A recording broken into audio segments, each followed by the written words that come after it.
To create a consistent character just like this, here's what you need to do.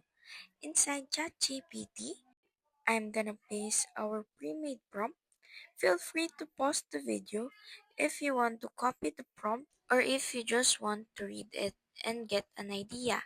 So now, we're making a consistent character. So it is important for you to explain carefully and thoroughly what you want your character to have in terms of traits or appearance or even the background of the character. You can be playful or you could be serious when creating your character.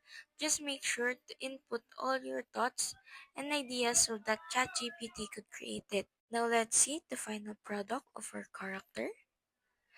As you can see, ChatGPT followed my prompt and my instruction exactly as I wish it would.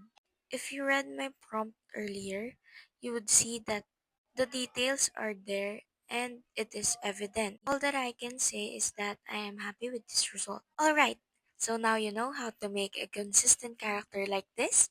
Watch this playlist to get more image prompt ideas.